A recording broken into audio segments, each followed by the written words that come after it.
ओम नमः सिद्धेभ्यः। ओम नमः सिद्धेभ्यः। ओम नमः सिद्धेभ्यः।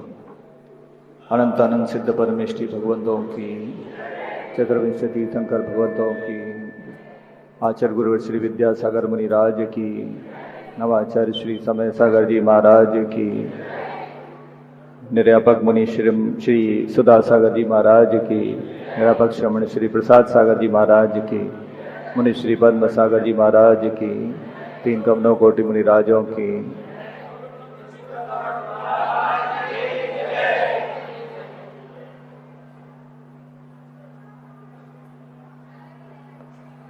इतिहास में एक ऐसा प्रसंग आता है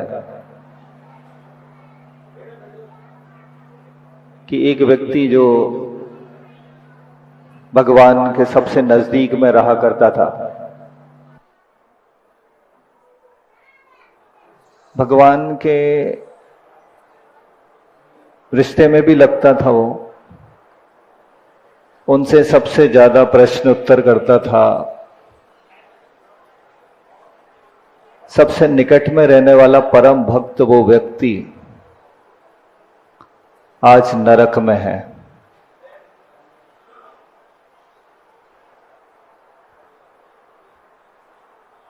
क्या कहा? एक सज्जन, भगवान का परम भक्त, भगवान के सबसे निकट रहने वाला, भगवान से सबसे ज्यादा प्रश्न उत्तर करने वाला वो व्यक्ति आज नरक में है। उस घटना को, उस प्रसंग को देखकर हमें लगा कि हम निश्चिंत होकर नहीं बैठ सकते कि हम नरक नहीं जाएंगे। आप ले सकते हैं गारंटी कि हम नरक नहीं जाएंगे? है कोई यहां जो ये कह सकता है गारंटी से कि हम नरक नहीं जाएंगे? जब राजा श्रेणिक तीर्थंकर प्रकृति का बंद करने के बाद, क्षायिक समदृष्टि होने के बाद भी आज नरक में है। आप कहेंगे हम ऐसा कोई कार्य ही नहीं करते जिससे हम नरक में जाएं। तो गौर से देखेंगे तो हमें पता चलेगा कि सुबह से शाम तक हम कितना पाप कमा रहे हैं। आप कहेंगे कितने से पाप से थोड़ा नरक जाते हैं। नहीं, पंचेंद्रिय जीव का घात भी आपके द्वारा हो रहा है।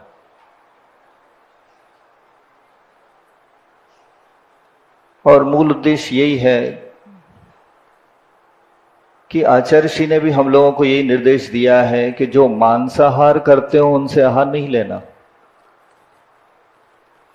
आप कहेंगे हम तो नहीं करते। तो आज जितना भी पैकेट में बंद सामान मिलता है वो सब में मांसाहार है,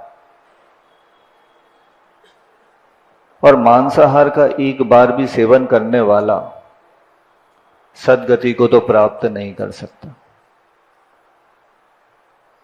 हमारे क्षेत्रों के परिसर में भी मांस बिकता है। अगर ये कहें तो आपको अचंभा होगा। कई क्षेत्रों पे हमने देखा परिसर के अंदर बिस्किट बिक रहे हैं, अंकल चिप्स बिकते हैं, इनमें सुअर की चर्बी मिलाई जा रही।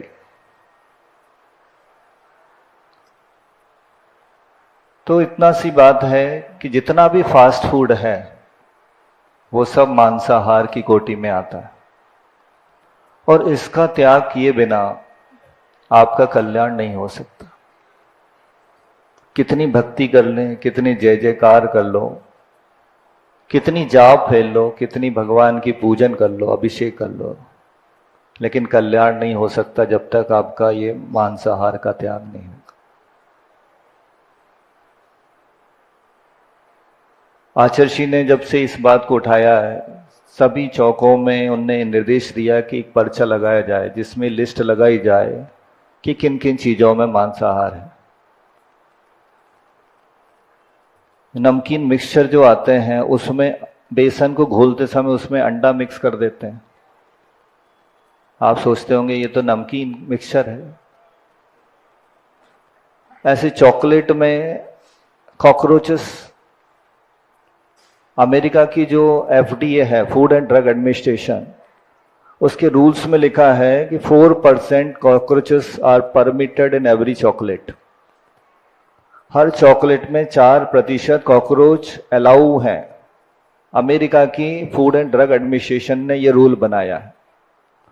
भारत में तो कोई रूल है ही नहीं है, तो इसकी कुछ संख्या निर्धारित ही नहीं। आप क्या खा रहे हैं इस पे ध्यान दें। दूसरी बात, आप क्या पहन रहे हैं।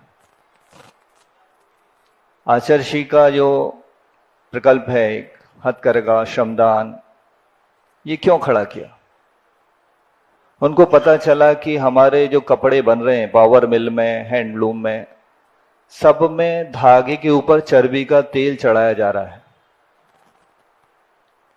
आप जिस कपड़े से भगवान को पहुंच रहे हैं उसमें चर्बी लगी हो तो आपको क्या फल मिलेगा। इसलिए आचर्षी ने ये सोचा कि ऐसा कपड़ा बनवाया जाए जो चर्बी से रहित हो, तो उसके लिए उन्होंने ये श्रमदान शुरू कराया। ऐसे ही शुद्ध भोजन के लिए पूरी मैत्री भी उन्होंने शुरू कराया था। शुद्ध घी दूध के लिए शांति धारा शुरू कराया उन्होंने। लेकिन हम उन प्रकल्पों पे ध्यान ना देके अशुद्ध वस्तुओं का ही सेवन कर रहे हैं और चाहते हैं कि हमारा कल्याण हो जाए, हम सुखी हो जाएं। गुरुजी के पास इतने पेशेंट आते थे कि हमें ये हो गया, हमें ये वो हो गया। आचार्य पूछते थे कि भाई ये क्या चल रहा है। तो इन चीजों पे ध्यान दें और तभी हमारा ये पुण्य करना, सारी क्रियाएं करना सार्थक होगी। बाकी हमें और भी बड़े महाराज को सुनना है। इतना मैसेज में देना पर्याप्त समझता हूं। अहिंसा परमो धर्म की